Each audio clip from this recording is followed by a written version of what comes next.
Good evening and welcome to MG Wellness's Ask a Doctor, live with Dr. Kelly and Dr. John here in Indianapolis, Indiana. We are going to be taking your questions. Tonight's topic is going to be things around diabetes. And so before we go too far, let me put this up. If you have questions, you can do it in the comments anywhere you are. We have a few people here on the Zoom that are watching. I see, 12 people on the Zoom. Thank you for watching. I hadn't even looked over there. And we've got several more people on Facebook Live and lots of people that are going to be watching it afterwards.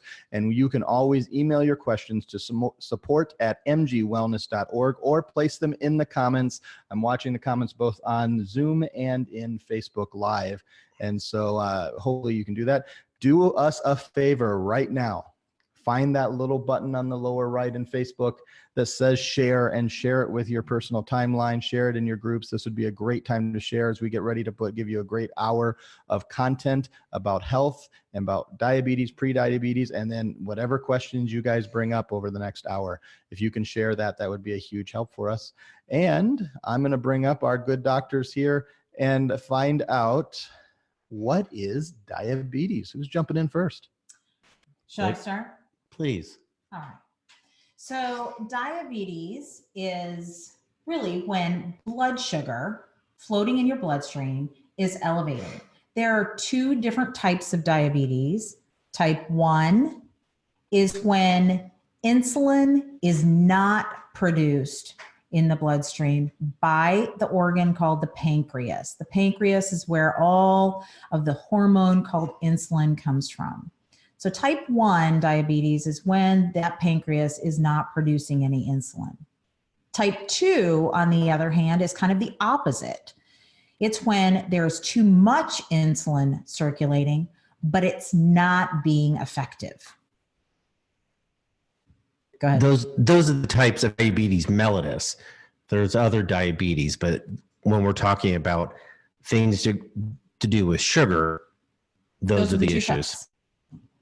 Pre-diabetes, on the other hand, is a relatively newer diagnosis that means that you're just one tipping point from a diagnosis of diabetes. And it is often, pre-diabetes is often a diagnosis that's made before type 2 diabetes.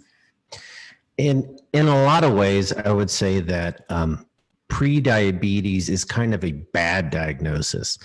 And why I say that is it makes it sound like you're not in trouble.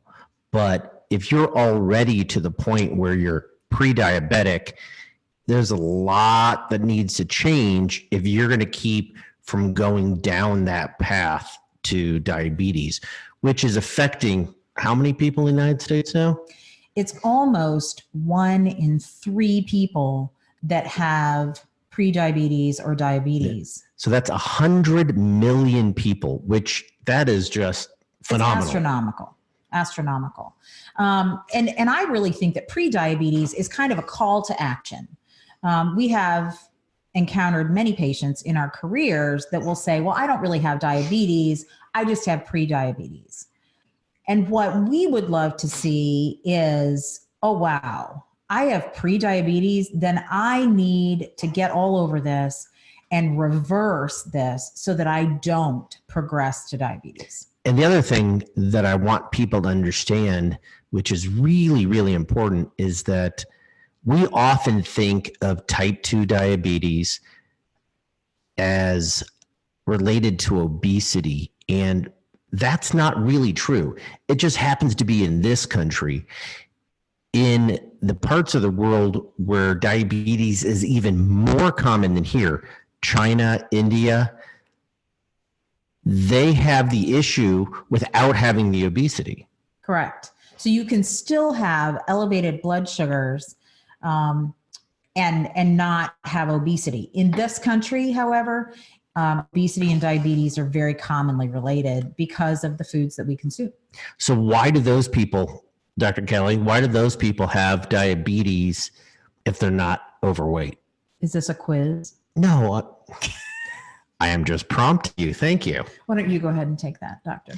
I wasn't asking it for myself. But anyway, so the big thing about diabetes, we think of, as I said, and as Dr. Kelly said, obesity. But really, diabetes is caused by inability to process sugar, and for type 2 diabetes. And so that's why you can be thin and be a diabetic. What type of sugar, and no, this isn't a quiz, and those of you that have worked closely with us before are laughing, I'm sure. I can name you right now. So what type of sugar is the biggest issue? So the biggest issue, our body has a real challenge in processing fructose, which is a sugar commonly found in fruits. Fructose, fruit. It is very challenging for our liver to process fructose. And so what happens is if we take in too much of fructose, and there are lots of other sugars that we can talk about, but if we take in too much fructose, then what happens is if our liver cannot process it, then it turns into fat in our liver and fat deposits. And whatever's not deposited in the liver as fat gets thrown into our blood as fatty acids, triglycerides. And so that's why that is part of the whole metabolic syndrome, that if you're not processing it. And so the biggest thing is, where does the fructose come from? It's not because the people that are getting this are eating too many fruits. That's not the issue. The biggest issues are glucose. Glucose is what we call a disaccharide, which is a combination of fructose and sucrose with a molecular bond. See, the geeky stuff that gets broken down by the body. But worse than that, and the biggest issue, is high fructose corn syrup. That is the big issue. Processed fructose and then glucose, the consumption in the United States of those types of refined simple sugars is astronomical. It is in almost every box, bag, and can in your grocery store. And they come in different names. And so you have to become knowledgeable about reading those labels, knowing which fillers or additives are really spiking your blood sugar and causing a lot of prediabetes and diabetes. Have we exhausted that question? I think that does a really good job. One of the questions is, can you describe the difference of hyperglycemia and what that means? And I'm sorry, I've lost Facebook's blocking out of my comments even right now. But I believe the question was something about how just eating sugar isn't the only way to control that. Is that? So the levels of blood sugar. I'll find this comment here in a second. Okay. So diabetes is defined by a level of blood sugar. It changes and it depends on which society you're following with. But the biggest thing is that it's not just, and we were talking about this earlier today, it is not just you're putting too much sugar in. Understand, and this goes back to what Dr. Kelly was saying a few minutes ago, it used to be that we controlled how much sugar we did. You put a little sugar in your tea, a little sugar in your coffee, maybe you baked with a little sugar, and oh yeah, that honey glazed ham. Anyway, it used to be that we controlled how much sugar. Now, sugar is a part of everything. It is one of the major things in processed food, as Dr. Kelly was saying. So what used to be a small percentage of the diet has now become, anywhere when you read about it, 18 to 25% of our calories are now coming from sugar, which is ridiculous. Very, very high levels. Like Dr. John was saying, the blood sugar levels that are, if you look up blood sugar levels associated with pre-diabetes or diabetes, one of the cautions I want to give about that, there are different ranges. Usually normal is 80 to 100. fasting blood sugar level. So that means when you first get up in the morning, you've had nothing to eat or drink, then blood sugar at that time should be in the 80 to 100 range. If you have a fasting blood sugar level that is over 120, that is considered diabetes. That in-between range is often what is considered pre-diabetes. But let me point this out. A blood sugar level is 1 point in time. It's 1 point in time. And so, what do we all do? We know we're going in for fasting blood work. And so the night before, we have a green, leafy vegetable meal, and we behave so that when we go in and we get our fasting blood sugar in the morning, it looks like we are fabulous. And so that's the challenge of one simple blood sugar, is that it doesn't really tell the whole story of what's going on in our body all the time. And we also, so now we say, okay, we'll get the hemoglobin A1C. That doesn't have to do with blood count. It has to do with how our blood sugars have been controlled over a period of time, which is 3 months. And so that gives us a 3-month picture of what our blood sugars have been doing. But what's happened even prior to our blood sugars becoming elevated is that our insulin levels in type 2 diabetics, pre-diabetes and type 2 diabetics, our insulin levels are slowly rising over time. And our body makes up for it, and makes up for it, and makes up for it. And then all of a sudden, it can't handle it anymore. Can't handle it anymore. And that's when we get into these checking blood sugars all the time and checking hemoglobin A1C all the time, is when we've already gone through that time period of rising insulin levels that are trying to keep up with those elevated blood sugars. And then we reach that tipping point where we can't keep up with it anymore. And I think part of the question was asking about, besides sugars. So we've talked about the added sugars. The other part we were talking about earlier was red meat. And so why is red meat bad if you're a diabetic? Why does it affect the blood sugars? So it has to do with the type of animal fats that you're having. And also on top of the animal fats, which with the red meat and how much marbling you like in your red meat, the hormones that are added. The hormones that are being given to the cows to make them grow faster. And that affects everything also. And so that's what makes your blood sugars and increases your insulin resistance, I should say. Right. And insulin growth factor. Right. Right. So there are a lot of things that are given to cattle that we've posted about multiple times that increase our insulin growth factor. And like we've talked about before, insulin growth factor is something that makes us grow in not so attractive ways. We don't grow tall and strong like we always heard when we were children. We actually grow this way. And so we don't want things that can increase insulin growth factor, and then insulin growth factor leads to other diseases. And insulin growth factor is very bad if you're dealing with cancer, because most solid tumors, the type of cancers that we deal with, not the blood cancers, actually grow with insulin growth factor. Yeah. So there's just a lot of truth to be told in the fact that red meat, is that in and of itself terrible and awful? No, but there are a lot of things that are given to that cattle that can make us go down the pathway of prediabetes and diabetes. And like you said before, the types of fat that are in cattle, and especially cattle that are not organically raised are not what we should be putting in our bodies.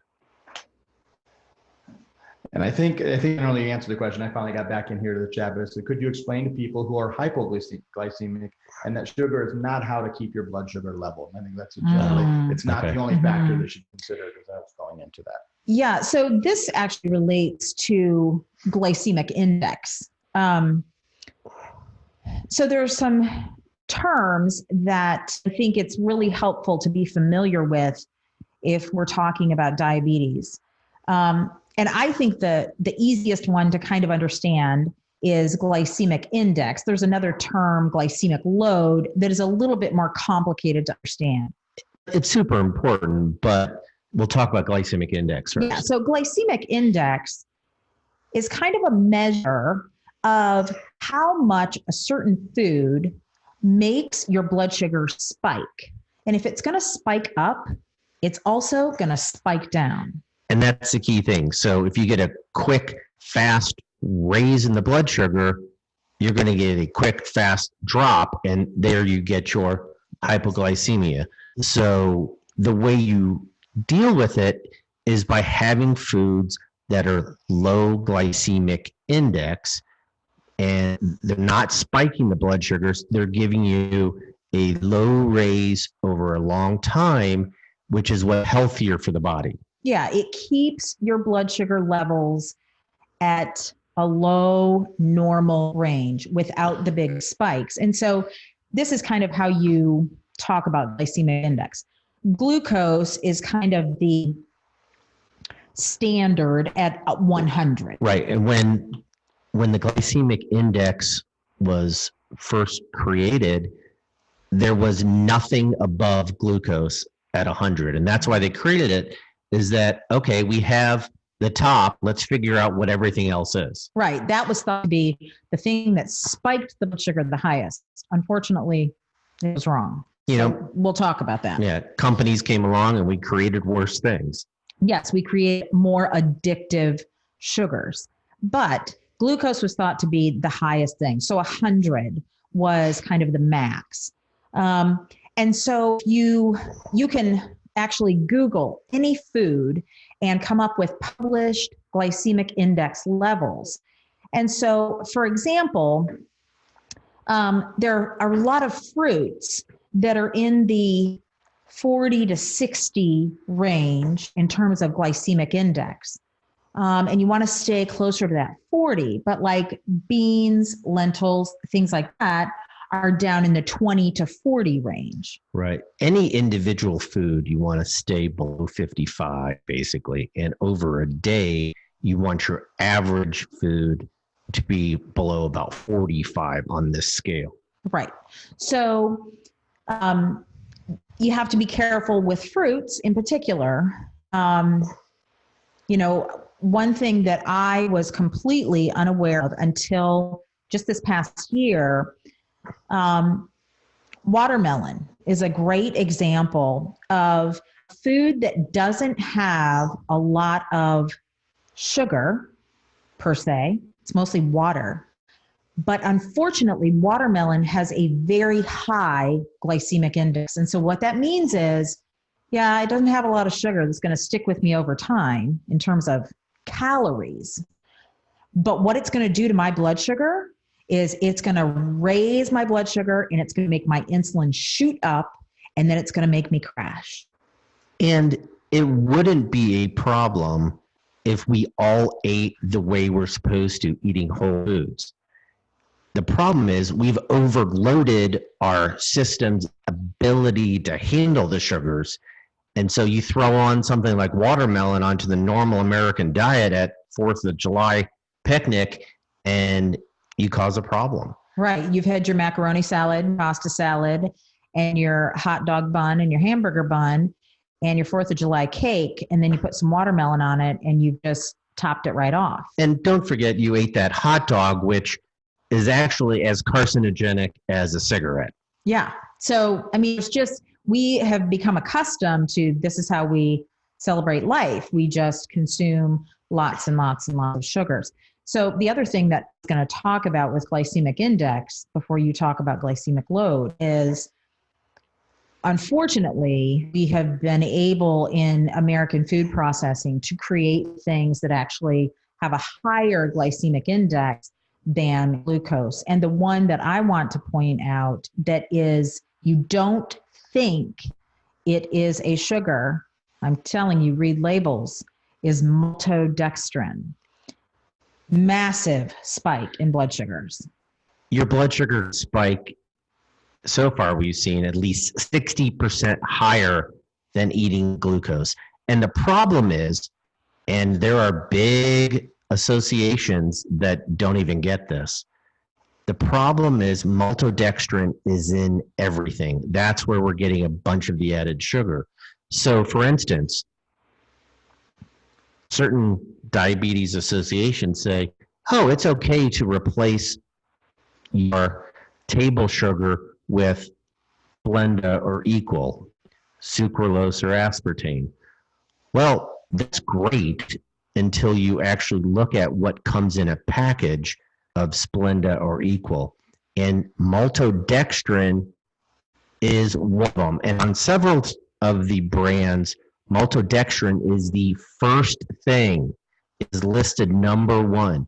So despite there being no calories, it is a no-calorie sweetener. It spikes your blood sugar worse than glucose, worse than, and I think I said something wrong, worse than glucose. I said it wrong before, and I apologize, I'll correct it. Sucrose is the combination of glucose and fructose. I said my words backwards. Glucose and fructose are what we call monosaccharides. The combination of the two makes sucrose, which is table sugar. Okay, so maltodextrin, if you see it, avoid it. I want you to kind of run a little bit. It is a synthetic processed food. Eating that, not only does it make you gain, it makes you gain weight, it leads towards diabetes and metabolic syndrome. All of these things, eating processed foods like maltodextrin, actually have been shown to shorten your lifespan. And they are as addictive, these sugars, processed sugars, they are as addictive as IB drugs. And so when we talk about sugar cravings, it's a real thing. And having to, you know, I've talked about this before, that I didn't really think that detoxing from our American food was a real thing. I thought that was something that's left for Hollywood, and, you know, they would go in for a cleanse or something. But we admit people to the hospital for detox from IB drugs. We admit people to the hospital for detox from alcohol. Sugar is as addictive as those things. And so you will see people, and maybe you felt this yourself, where you absolutely crave and you cannot get enough of those processed sugars because your blood sugar is demanding it. And what's also been shown, the non-nutritive sweeteners, the non-caloric sweeteners, whether it's the sucralose or the aspartame or other ones, they all not only are addictive, but they actually help your body want more and eat more. So that's what's funny, is not only are they making you crave more sugar, they're making you crave food in general. When they've done trials looking at people drinking water versus diet sodas, people who and they're allowed to have whatever they want to eat, people who drink water will eat less than people who drink diet soda. And then they switch the groups around, and the same thing happens. People who drink water eat less than the people who drink the diet sodas. So don't think that, oh, gee, I'm going from regular soda to diet soda and that's going to help me. It doesn't. It could actually be worse. Right. Because of the unknown risks, well, some of them known, of the sweeteners, the artificial sweeteners, but also the fact that it literally makes you want to eat more. It's a vicious cycle that you have to just get off. So talk about glycemic load briefly before we go on. So glycemic load, basically, it looks at the glycemic index and then its effect by how much you're eating. So for instance, some people go, well, I can't have blueberries because they have a high glycemic index. Well, actually, if you look at the amount of blueberries you eat, in a normal serving compared to its glycemic index, the glycemic load or the sugar over time is actually very low for something like So you just have to look at the blueberries. serving Right. size, Right. and how much glycemic index would be. In that Right. serving Versus watermelon, again, because it's mainly water, your glycemic load is still high. Yeah, because it spikes it very high, even in a normal serving. Right. Okay. All right, we've got lots of good questions here that are coming in through the chat and here at Zoom. And I haven't looked at the email yet, but you can do it here. Email questions to support@mgwellness.org or place them in the comments. We're going to be answering questions here for the next over half hour. And we would love to get your questions, get your comments. Please share this live as we still are live. And even afterwards, this is a great place to share MG Wellness and this great health information to your friends and family. And thank you to those who have already done that. Let me jump back into this next question. It is, well, first Neil says, great chat, very informative. But then he asks, would like your thoughts on stress and its effect on blood sugar management? Huge. Yeah. So stress is something that we are learning so much more about. And we're all stressed, right? We're all stressed to the max, running around like crazy. Worried about everything from soup to nuts, our kids, our families, our jobs, everything, money. And that stress, we know, raises our blood sugar levels and makes us unable to process food like we should be able to. And the reason it happens, when you're stressed, there are stress hormones in the body that are basically a type of steroid, and those steroids spike your blood sugar. And so that is a normal response to stress. And that's whether it's physical stress, illness, or it's emotional stress, which is what we're talking about. So ways of relieving stress are key to becoming healthy. And it doesn't, there isn't a lot of data showing the different types one does better than the other. Whether you're talking prayer, whether you're talking meditation and mindfulness, whether you're talking just being in a community group of some sort, all of those types of stress relievers help. You know, for us, prayer is very important. But whatever your faith is, that faith and that faith community that you attach yourself with has been shown to be very, very important in disease management of a lot of things. In general, not blood sugar. Right. Diabetes, cancer, heart disease. Survival in general. Yes. So great question. Thank you. All right. Question continues about stevia.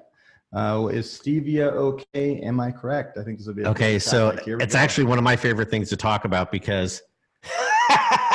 And here it is. So the big thing about stevia is exactly what we were talking about with the other non-nutritive sweeteners. So stevia is a natural sweetener. It can be organic or non-organic, but you have to look at what's with it.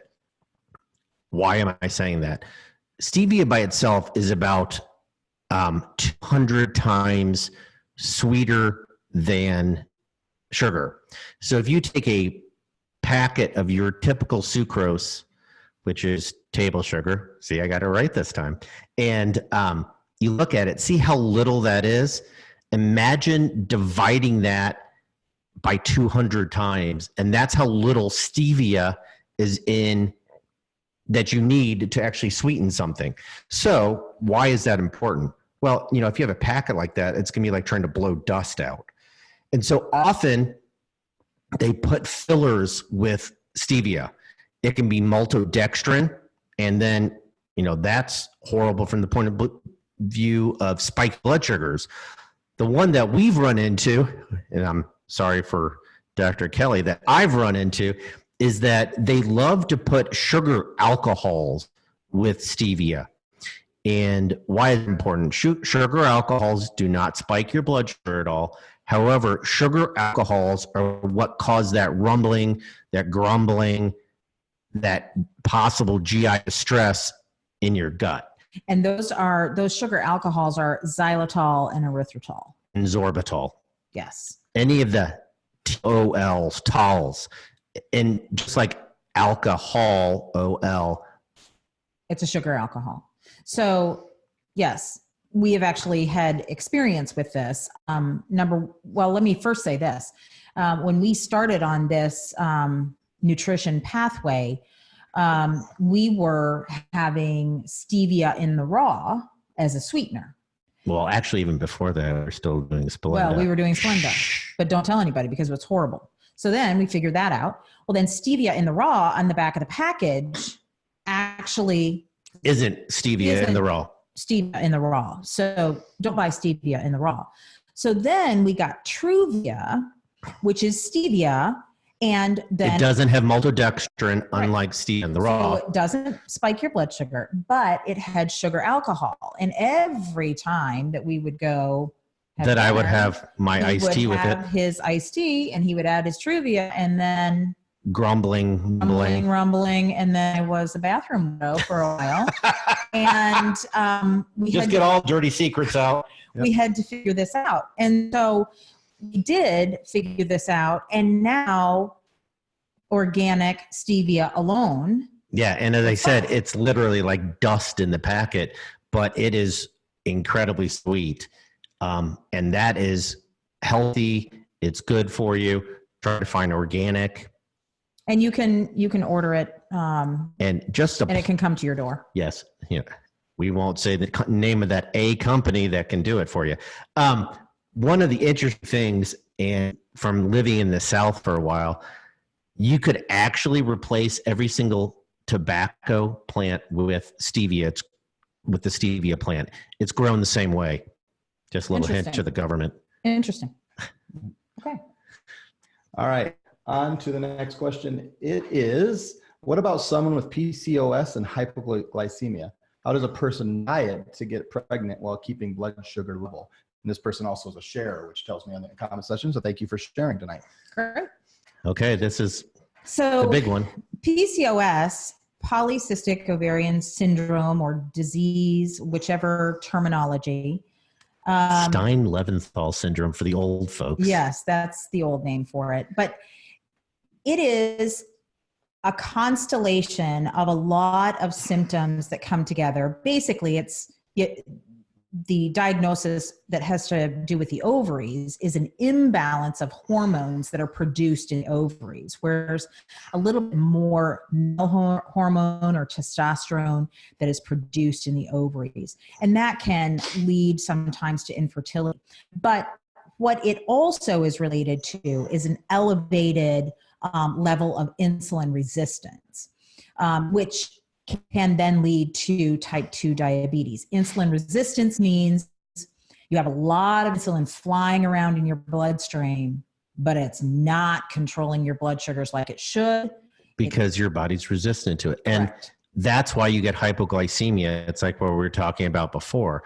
So actually, the best way to handle it is a proper diet. Yes, absolutely. It is absolutely so helpful to eat foods that have low glycemic index. So I'm going to give you examples of lots of foods that should be included in a pre-diabetic diet, a diabetic diet, a PCOS diet, that can prevent high blood sugars and really low blood sugars and keep them controlled. So here we go. Any kind of leafy green vegetable, cruciferous vegetables that includes cauliflower, broccoli, asparagus, Brussels sprouts, kale, even kale, arugula. All of those are incredibly important to have in our daily diet. And I'm going to try to draw a picture in your mind of what your dinner plate should look like. Your dinner plate should have at least 50% leafy greens. at least 50%. And really, when we're talking about diabetes, you can go up to 75% and do yourself a lot of good. Then the rest of that plate should be a portion of good, lean, clean protein. If that's in meat form, that's fine, but it should be. And we'll talk about that in a minute. It should be grass-fed beef. It should be organic. And you should not have grass-fed beef more than once a week. Correct. It should be organic chicken or turkey. It should be wild-caught, cold water fish. And I read something that I think is a great illustration of how much, because we as Americans, you can get a 40-ounce tomahawk ribeye that is just enough for an army to consume.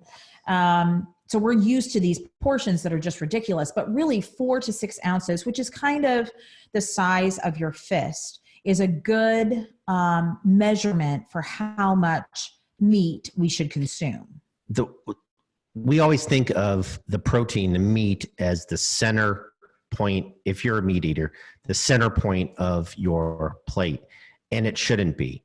It should be a garnish to everything else. And that's how we need to change. So, like Dr. Kelly's saying, whole foods.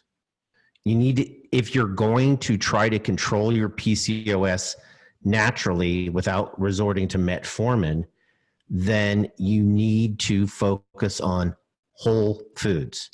And then I was going to add a whole other group of really, really good things to add to a low glycemic index diet are good fats. And we need to be incorporating things like olives and olive oil and coconut oil and avocados, nuts and seeds.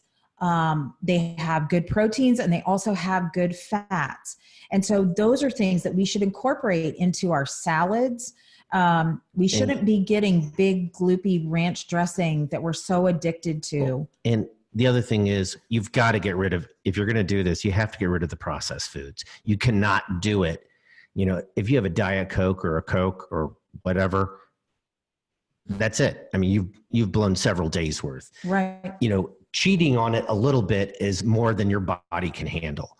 And so understand that just a little bit of fructose from things like from a soda or from a brownie from a box, that is days worth of fructose. Trying to get over. So, how much, so let's say you're used to putting a teaspoon of sugar in a coffee and you think that's sweet. You realize that a Coke, which is only 12 ounces versus your coffee is probably 8 or 12 ounces, has 17 teaspoons of sugar. Right. So if you have your green leafies and your small amount of protein and your good fats, and you can even have some good carbs, which would include quinoa or millet or buckwheat. Well, and just the vegetables and the vegetables and in the general. Vegetables have those as well. But then you destroy it with a beverage that has bad sugars in it. Then you've negated all the good that you've done on your plate. And it's one of the things that we've seen quite a bit from people sending in their weekly food diaries, that we as Americans just don't understand what it means to eat a healthy diet. We think we're eating a healthy diet when we have wheat bread instead of white bread. The healthy diet would have 0 bread. Right. And so we've got to understand and learn what a truly healthy diet is if you're going to try to control something like PCOS or diabetes with diet. Yeah. So controlling those hypoglycemic episodes is really about having low glycemic, healthy plate like we talked about. Exactly. All right. Let me bring up just another slide here. You can follow us on Facebook at MG Wellness One. You can follow us at Instagram at MG Wellness One. I see lots of people in here that it alerts me every time you come in that you're watching tonight and you don't like our Facebook page. Please do that. That'll make sure you're interacting in the conversation that we're trying to create here. And you can go to mgwellnessnewsletter.com. We would love to have you join us. We're going to be launching a weekly newsletter starting in October here in just a couple of weeks. And if you would do that, that would be great. I'm going to come back with the next question, back to another sweetener question. That was the next one in the line here about agave. What do you think about agave? Okay, so I purposefully, from our post this morning, eliminated agave because I need to learn more and more about it. At first, I was very positive about it, but the more I've read, it's truly on how it's made. Unlike maple syrup, where you literally tap a tree and get the maple syrup out. Agave is obviously taken from the agave plant, but it takes some processing. And the question is how much processing and what the effect that processing has on the fructose. So that's honestly, it's one of those ones that I really want to get back to you to give you the best answer. But that's why it was not listed on the healthy ones. What do you think, Dr. Kelly? Yeah, I have read pluses and minuses about it.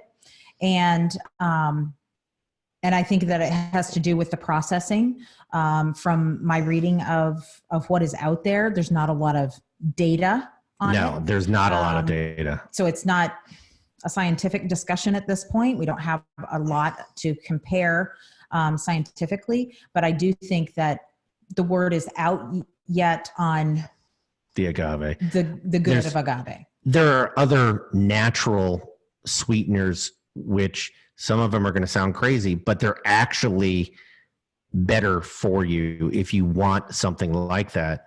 Organic honey, organic maple syrup, organic molasses. Well, and actually, one of our comments that is a really, really good sweetener is monk fruit sweetener. Right. It has a very low glycemic index and is a very, very good sweetener to add. Absolutely. Yeah, that was a good addition. So we appreciate that. All right, let's going in the recommendations. This one just popped in here. Any cheese recommendations? Switching a little direction here away from our diet. Cashew cheese. There we go. So there we go. I'm trying not to flare my nostrils before. Big thing is even organic cheese from cattle you've raised yourself still has inflammatory potential on the human body, the human gut, because we're not made to eat or to drink dairy. We're drinking breast milk from another animal. Think about that. Or we're making cheese out of breast milk from another animal. That's literally because what is cheese? Cheese is the leftover milk fat when you take whole milk and take it down to 2%, 1% or skim. So what would you say to this? So Parmesan doesn't necessarily have any lactose in it. But the question is, are the proteins, because the lactose is the sugar, are the proteins still inflammatory? Our audience is going to ask. So, whether you're talking Parmesan, which supposedly has zero lactose, that's just the sugar part. It's the protein that's inflammatory. Sugars aren't necessarily inflammatory. They can be, but that's not the part. Proteins are what cause inflammation in the body. So really, in terms of the best cheeses, non-dairy cheeses. And so I would encourage all of you, actually, I have several friends who have introduced us to cashew cheese, and we have had our first foray into cashew cheese. And she made an awesome one. And it's phenomenal, people. I'm just telling you, phenomenal. Literally has like 5 ingredients. You put it in the food processor and it's golden. And all of those ingredients are pronounceable and do not end in Yes, it includes cashews, Water. lemon juice, get real lemon juice, people, and salt and pepper and Let's say garlic. little kosher salt. And that's it. And so it is phenomenal on top of a burger. And I would encourage bison burgers. Phenomenal, low fat, anti-inflammatory, one time a week. So good for you with some cashew cheese wrapped in butter lettuce. Amazing. Yeah. And butter lettuce does not have butter. And there are, as we go along in this Journey to health. changing of our health, there will be more and more non-dairy cheese options. When you go to the store, every time we go, there's just a few more things that are popping up that are available to be good cheese replacements. And on that real quickly, just because I got a text or a message the other day, someone was asking me about, since we're talking about cheeses real quickly, about the Beyond Meat and Impossible.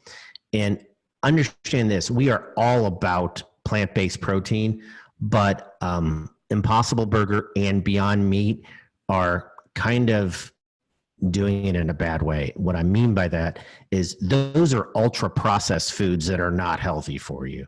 Just because it's plant-based protein rather than animal-based doesn't mean anything when you're processing everything like that. They're adding a lot of fillers and additives and preservatives to those things that could have been good. Right. If you're going to eat something like that, you're much better off making your own black bean burger or something like that. Right.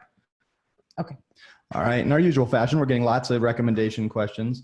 So I'm going to kind of group them all together. Thank you guys for your questions. What about goats and sheep milk feta? They're specifically saying feta, but let's just say alternative non-cow dairy. And then one person asked, are you saying to cut back on your dairy? And I'm going to answer that, yes. But that is a question. And then going into another meat, so tying it all together, is venison a good meat choice? So I'm grouping all those together. Okay, so this is the way I want you to think about sheep and goats. The reason why they're better at all than cows is because we haven't started hitting them up with hormones as much. So that's why they're better at all. Understand, you are still taking the breast milk of another animal. We're not supposed to be having the breast milk of another animal. I'm not saying that from a religious point of view, a moral point of view. I'm saying it from a health point of view. It's really odd when you think about it. It's inflammatory. Because those proteins are made for the baby sheep, the lamb, the baby goat, a kid, and a baby cow. You're looking at me like I'm such an idiot. Anyway, they're made to make baby animals grow. Guess what they're going to do to an adult? They don't help the bones. Actually, that has been shown, but they do cause you to grow in the ways that you shouldn't grow. Right. And so, yes, you should eliminate ideally all of that out of your diet. There should be no dairy in your diet if you truly want to be healthy. So I'm going to go back to what we've talked about in our two past live sessions. Why are we worried about inflammatory foods? The whole reason that we're worried about inflammatory foods is because almost all of the chronic diseases in America, and I'm going to list some: diabetes, obesity, cancer, heart disease, high blood pressure, high cholesterol, Alzheimer's, autoimmune diseases, neurologic diseases like MS, all of those chronic diseases thrive and grow and worsen in an inflammatory environment. What makes an inflammatory environment?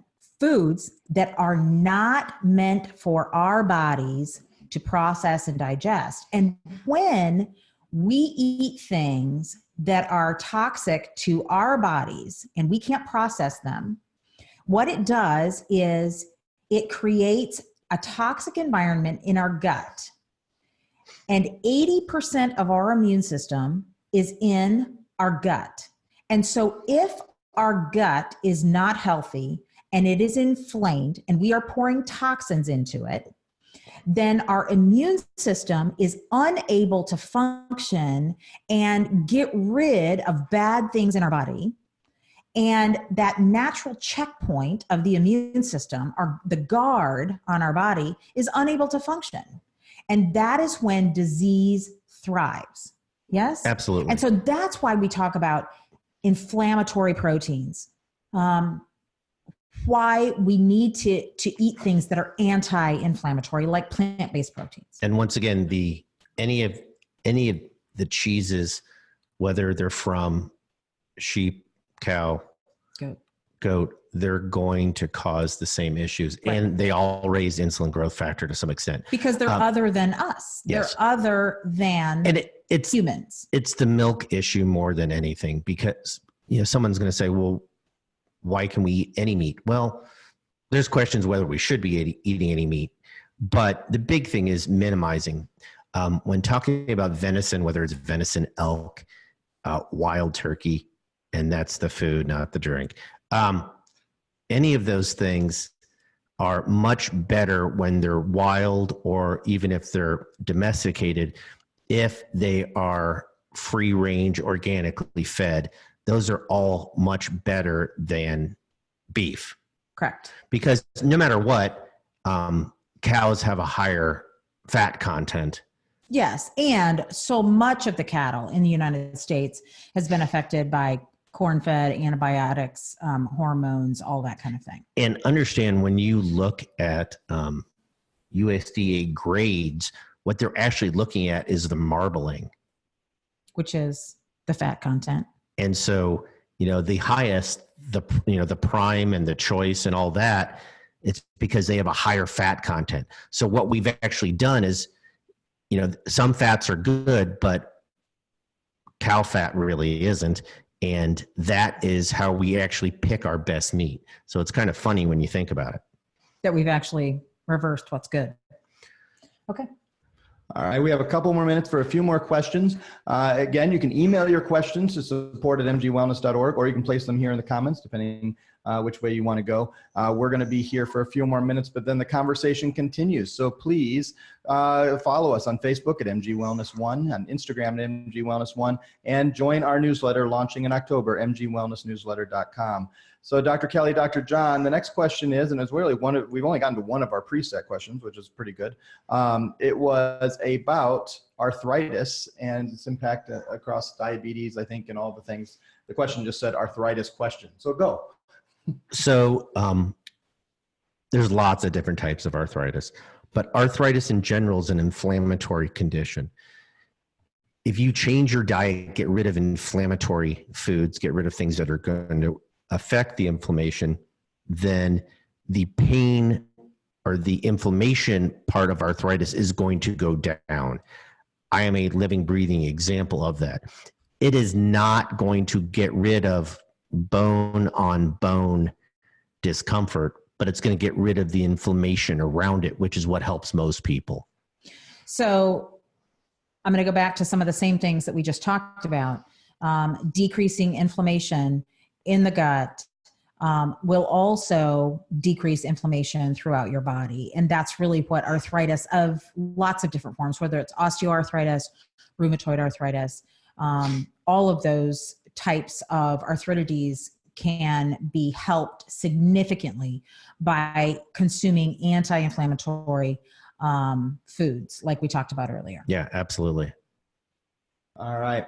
Let's talk about, Olivia has a great question here. She says, I'll read this, as well said here. Thoughts on GMO crops contaminating non-GMO crops. How can we ensure food we're purchasing hasn't been contaminated with GMO seed and overspray? My concern is that plant-based foods are more contaminated with the same carcinogens that we're trying to avoid with animal products. Okay.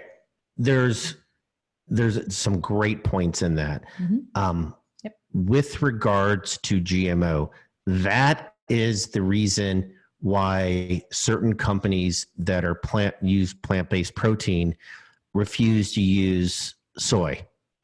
And we're not going to get it. I could do I could probably do about 3 hours on soy, but we could talk a lot about soy. But that's the issue, is when soy originally was about 50 to 60% GMO, over time, it is very, very, very hard to find organic soy. It can be done. You can find it, but it's very difficult in the United States. In the United States.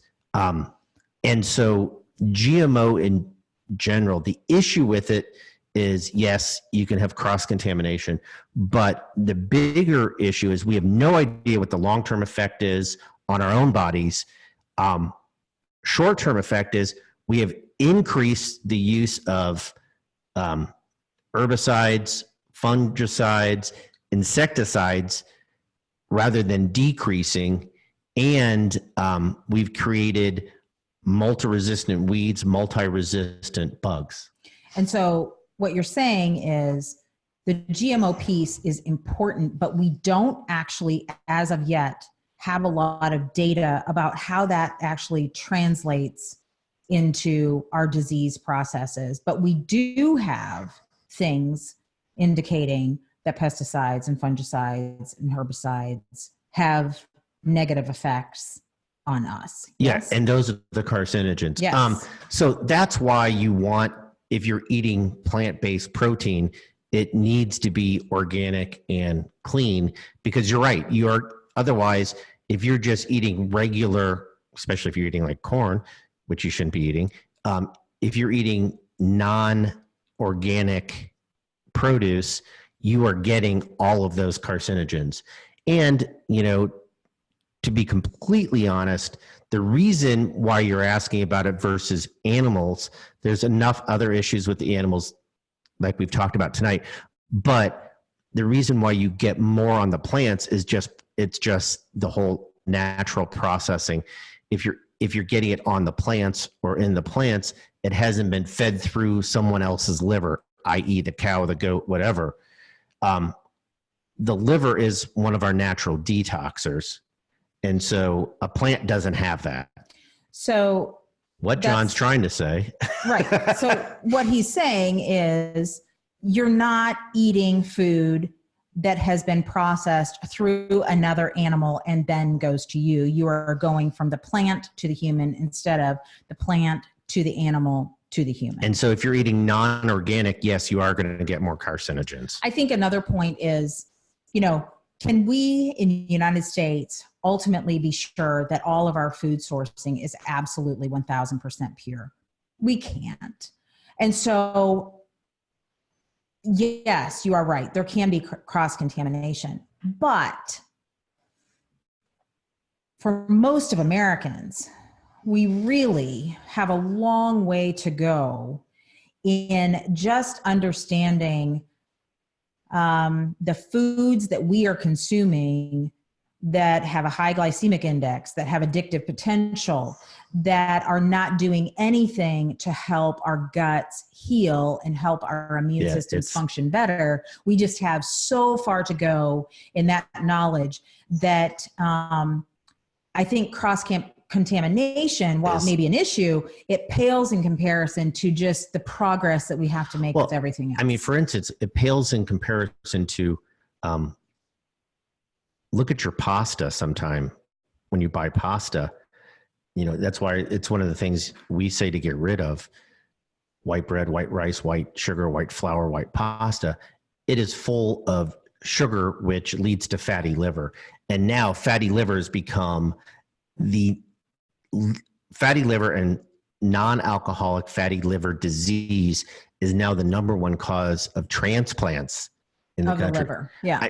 Which is ridiculous. That's absolutely crazy. And that's caused by sugar. Right. So anyway, all of that to say, yes, good points. And I think, but the risks are small compared to a lot of the other things that we're consuming. All right, and a couple more questions, and I'll throw a comment in here. I'll kind of skip ahead here. Also, when GMO, Martha said, also when GMO crops cross-pollinate with non-GMO crops, companies like Monsanto sue the farms where their pollen traveled and pollinated, and generally win and assimilate those farms. So the non-GMO crops are often converted into GMO crops. And that's very true. And not only that, this is going to talk about one of my favorite topics, good Napa Valley wine. They actually, most of the big wineries have actually gone organic in Napa Valley, and anything that isn't strictly organic, they actually wipe out now. They actually end. They actually purge them. Purged those vineyards. But yes, Martha, you are absolutely correct. Monsanto's is there's just lots and lots of, y'all should look it up and read about it. It's pretty amazing. And the big thing about it is the reason they do that is they want control, because they are actually charging higher for the GMO seed. And what's interesting is it has lower yields and requires more pesticides and herbicides and fertilizer. It's kind of sweet justice in that GMO isn't working out for the food industry like they thought that it would. Right. So. All right. I have a long question. I'm going to try to summarize in a second, but we'll start and that's a short question. What soy sauce do you recommend? We actually don't recommend soy sauce. So coconut aminos is actually a very good replacement for soy sauce. Yeah, there are organic soys you can get, but those are actually harder to find than the coconut aminos. Yeah, and you can find coconut aminos. It doesn't require a even specialty Kroger store. Yeah, you can find it at a lot of different grocery stores. And there are other health benefits to coconut aminos. Yes, right? there are. Absolutely. So I'm going to try to summarize this question, but long story. Is there any way to turn back this diabetes epidemic? Basically, absolutely. Saying that it just seems to get worse and worse. What are the top things that we need to do? Go ahead. Well, I mean, Kelly's always the nice one. Good cop, bad cop. Change your diet. That's the biggest thing. A whole food diet. I'm not saying whole 30. No. A whole food diet of all colors is really, really important. So, one of the things that I think would be amazing out of a community like this is if we all together changed our diet, and that then makes a demand on the business of food production. And I believe that there are small pockets of that happening throughout the United States. It's small. The number of physicians who talk about nutrition is very, very, very small. But as we, as people, begin demanding non-dairy cheeses or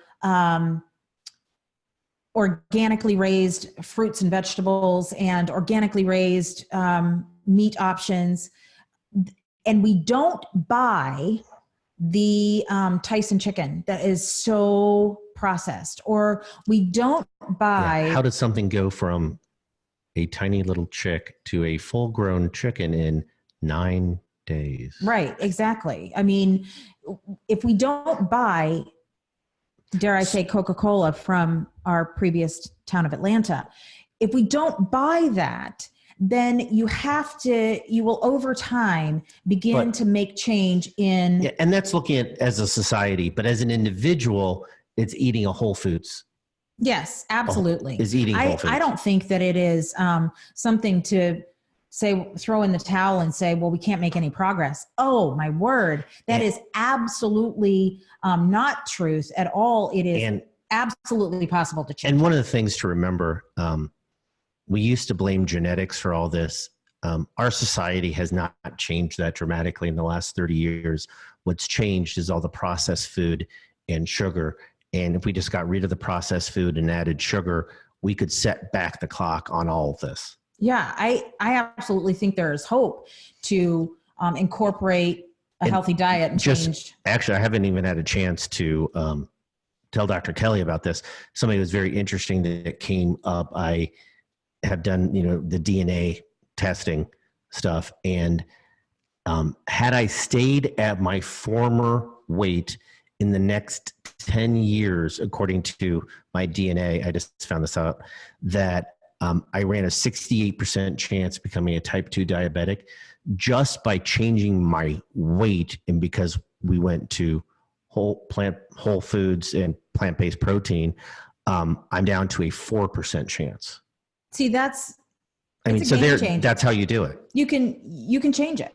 It's a mind game, right? We've got to get over that addiction to the sugars that are added to everything. When you go to Olive Garden and you have a salad and they put sugar on the lettuce. And yes, that is why that's why the lettuce is so addicted. Right. So we've got to get out of that. And it takes about 14 days, people, 14 days of just cutting all that stuff out and getting out from under that. And you could change it. And those first 14 days when you switch out of eating the processed foods are rough because you are literally withdrawing from added sugar. But then you feel so much better. I can't even tell you how much better you feel when all that's gone. All right. I want to get the doctors to bed because they have to do surgeries tomorrow. And I think that's important just for all of our health and wellness too. But I want to do one last question because I think it's important, but we keep the conversation going, keep the comments. We will eventually get to them all and answer them, and certainly email and follow up here in a second. But Annette said, I thought this was an important question. My oncologist doesn't want me to lose weight, as she says that it's important as I fight cancer to have fat reserves. That's absolutely wrong. I have no idea where that actually came from. Yeah, that's absolutely not true. In fact, what we tell patients is all the time, and as we're both oncologists, what we say is we don't want you having weight loss that is unintended because then we worry the cancer's back. The fat reserves don't do anything. But intentional healthy weight loss is absolutely in fact there is so much data showing that eating properly is the best thing you can do to control any hormone driven cancer. Yeah, absolutely. And so I think we've probably talked about this ad nauseum, but again, this goes back to detoxifying, anti-inflammatory, not pouring toxins into the gut to allow the immune system to be maximally functional to fight the cancer. And if that causes weight loss of bad weight, then have at that. And not only that, it's important. Plant-based protein diets in people with hormone-driven cancers have better than a 50% increase in survival compared to people continuing on a processed food diet. Yeah, plant-based proteins, absolutely. And you will lose weight on a plant-based protein diet. You're going to level out at a certain way where you should be, but you will lose weight. Yeah, so I would agree that that's not a recommendation that we would agree with. And it's not data-driven. Right. And we're all about evidence-based medicine. Yeah, so yeah. All right. I'm going to bring up one more the slide. You can follow us at MG Wellness 1 on Facebook. You can follow us on Instagram. Please follow us. Share this video. Even when we sign off here in just a few moments, you can share. You can put your personal message in there and share it with your friends and family and encourage them to do the same, to watch this and to follow MG Wellness 1 on Facebook, MG Wellness 1 on Instagram, and go to mgwellnessnewsletter.com. Quickly put in your information so you can get the MG Wellness newsletter when it starts next month. Dr. Kelly, Dr. John, can you tell us briefly what your passion is and dream is for MG Wellness in 30 seconds or less? I know that's difficult. I like to make challenges. Here we go. Okay, so my absolute dream for MG Wellness would be that we create a community of health and wellness that not only changes each of our individual lives, but that we are able to impact what is happening in the United States. We are the sickest developed country in the world. And if we could see individuals in this community reverse and prevent disease, and then have that go out to other people to spread that knowledge, that would be an absolute dream. One of the things that we want to be able to do is to sift through all the knowledge, the data, try to get down to the brass tacks and what's really true, what's really supported, what's really not, in all this nutrition information to give you the facts to help you on your health journey. No, I agree 100%. And, our goal is to impact more people than we can just impact in our oncology practice. And we believe by dealing with going through MG Wellness, we can impact the United States. And we need to, because the way we're going to keep from going broke with healthcare is by stopping disease from starting. It's not by treating disease. That's how we're going to make the United States better. That's why our hashtag is put us out of our jobs. We don't want to have to take care of cancer patients anymore because we want those diseases to decline rapidly. All right, on that, thank you very much for watching tonight. Please share, please follow, and we will be back in 2 weeks. Look for the announcement. If you're sharing and following, you will see those announcements in 2 weeks from tonight. We will be back with another Ask a Doctor Live. Look for those announcements coming. And with that, we sign out and say thank you very much. Bye, guys. Thank you.